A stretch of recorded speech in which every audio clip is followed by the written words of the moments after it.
Disclaimer dulu nih, disclaimer. Oke, disclaimer. Semua yang akan gue katakan untuk session kali ini itu bukan berarti ini di semua bootcamp diterapkan, dan bukan berarti ini untuk setiap penguji itu memiliki sudut pandang yang sama seperti gue gitu.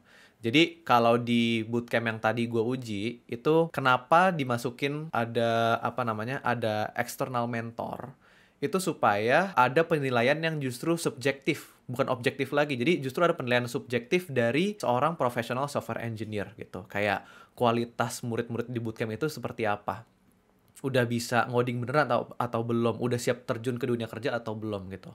Jadi semua yang gue akan katakan ini bukan fakta, tapi opini. Bukan fakta sama sekali, ini opini pribadi gue menurut pengalaman pribadi gue sendiri gitu. Oke? Setuju ya adik-adik ya. Oke, kita start. Yang lagi nanya, mohon maaf ya, kita pause bentar nih. Kita pause bentar, gue mau spill dulu nih. Kita spill yang realistisnya aja, benar, betul. Oke, gini. Untuk bootcamp yang tadi gue uji, itu kan sistemnya full stack web development ya. Berarti ada front end, ada back end. Habis itu mereka dikasih spek nih, ya kan? Dikasih spek, ada product requirement dokumennya, ada software specification-nya itu seperti apa. Terus ya udah dalam waktu kalau nggak salah tuh 6 atau 8 minggu gitu. Nah itu mereka harus nge-build aplikasi yang udah ditentukan sama si bootcamp-nya. Tugas kita sebagai penguji itu gue nanti dikasih speknya. Nah speknya itu supaya gue bisa ngerti apa yang mereka kerjain dan gue bisa menilai apakah yang mereka kerjain itu udah bener atau belum gitu. Jadi kalau gue pribadi poin pertama yang gue pasti cek adalah apakah yang mereka bikin itu tepat dengan spesifikasi atau tidak. Contohnya gini, kalau lo bikin, tadi case-nya tadi ada yang nyebut tuh, bikin e-commerce gitu, e-commerce multi-warehouse gitu, punya warehouse-nya banyak gitu. Misalkan dalam case ini, kalau misalkan gue belanja produk gitu kan produknya nanti kan dikirim ke gue. Nah itu nanti harus dicatat di pembukuannya si toko, habis itu dicatat mutasi stoknya apa segala macem. Nah itu pertama yang gue cek, apakah waktu dijalanin nih aplikasinya, semua kriteria itu terpenuhi atau enggak. Gue coba check out nih misalkan, atau si studentnya ngedemoin, nih gue check out barang ya kak gitu. Dia nge-check out barang, terus gue cek datanya, apakah benar di admin dashboardnya ke-log gitu. Oh ada mutasi stok terjadi, oh ada pembayaran terjadi, oh ternyata di sales reportnya muncul datanya kayak gitu. Itu yang paling pertama gue cek. Oke, yaitu ketepatan terhadap requirement atau spesifikasi yang udah ditentukan oleh ya product requirement-nya. Baru setelah itu gue ngecek ke hal-hal yang technical gitu. Mulai dari misalkan nih ngecek, kita ngomongin front end dulu misalkan, atau back end deh lebih gampang nih. Kita ngomongin back end. Mereka kan disuruhnya pakai framework Express dan memiliki arsitektur REST API. Nah, gue ngecek apakah pertama kalau misalkan sebenarnya gini, kalau gue ngecek codingannya satu persatu itu pasti itu nggak realistis, itu nggak mungkin gue akan bisa cek 100% codingannya. Yang gue cek tuh lebih ke memenuhi code standar atau enggak. Kayak misalkan ngikutin convention REST API atau tidak. Misalkan nih, lu punya endpoint untuk nge-fetch product gitu.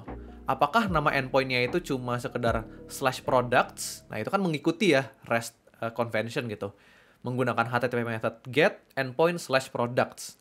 Atau mungkin dia justru nge-post abis itu ke /get all product gitu. Nah, kalau misalkan kita ngomongin URL doang nih ya, itu kan udah melanggar gitu, udah melanggar standar dari REST. Dimana kalau standar dari REST itu kan dia harus menuju ke sebuah resource, yaitu /products doang.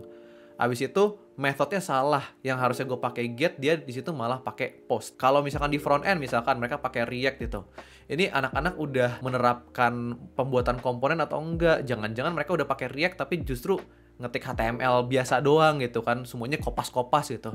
Kan sayang banget gitu. Gue ngecek apakah mereka udah menggunakan komponen-komponen yang benar, atau config-config itu mereka satuin di dalam satu file atau enggak. Habis itu untuk panggilan API apakah mereka udah punya config utamanya atau justru di setiap request itu mereka bikin configuration-nya sendiri gitu untuk setiap request terpisah gitu.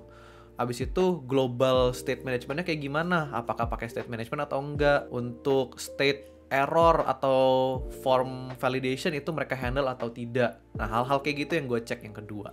Nah, ketiga, baru prioritas gue paling terakhir yaitu lebih ke optimization. Apakah codingan yang ditulis sama mereka itu udah optimize atau belum? Gitu. Kayak misalkan menggunakan query tertentu Misalkan untuk nge-fetch list of transaction dan detail-detailnya. Nah, query yang gue pakai itu udah bener atau belum? Atau misalkan gue memiliki sebuah rangkaian proses yang akan mempengaruhi banyak table. Nah, itu gue bungkus pakai transaction atau enggak di SQL-nya kayak gitu. Nah, itu hal-hal terakhir yang baru gue periksain. Tapi menurut gue hal-hal kayak gini tuh bisa banget dipelajari oleh orang gitu. Makanya gue kasih prioritasnya paling terakhir. Tapi yang paling susah untuk dimengerti, khususnya untuk orang-orang yang baru masuk ke dunia software engineering. Dan ini gue berbicara dari pengalaman gitu ya. Ini pengalaman gue yang tai banget lah. Dulu tuh gue susah tuh mendapatkan atau mengerti sebuah spesifikasi fitur. Itu awalnya tuh gue susah banget nangkep gitu. Harus didikte satu persatu gitu.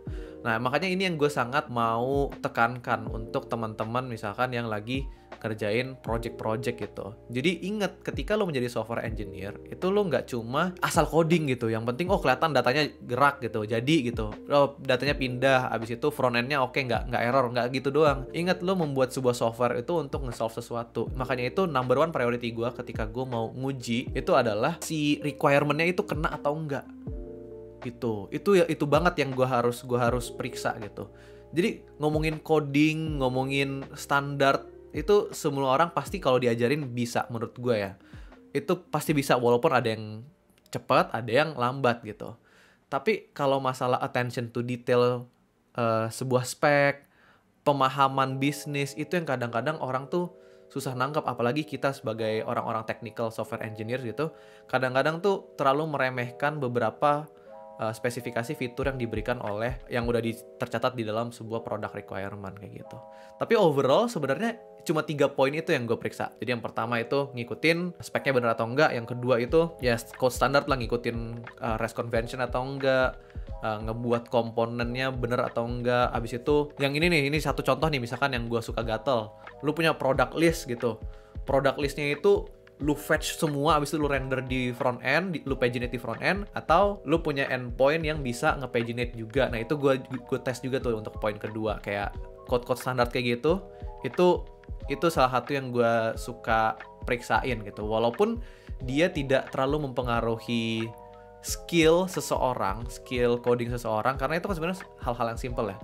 Tapi ini lebih ke pemahaman supaya si developer ini itu memahami bahwa di dalam dunia software engineering, tugas lo itu bukan cuma make things work, tetapi lo juga harus mengikuti standar-standar yang udah diterapkan oleh misalkan company, atau standar yang udah ditetapkan oleh tim lo, kayak gitu. Oke? Gimana adik-adik? Ya, kira-kira kayak gitu. Kesimpulannya tadi, requirement, habis itu code standard, baru yang terakhir code optimization. Itu ketiga hal yang biasanya gue uji di dalam sebuah bootcamp. Lagian nggak bisa banyak juga guys yang gue uji, soalnya waktunya tadi cuma 1,5 jam per kelompok. Kayak gitu. Nah, itu biasanya ya udah per fitur itu gue periksain, siapa yang ngerjain, gue catat aja satu persatu apa aja yang harus diperbaiki, apa yang udah bagus, apa aja yang harus perlu diimprove gitu-gitu. Oke? Mantap ya? Ih, 1 video tuh bro. Kayaknya gue jadiin highlight deh. Record nanti ya.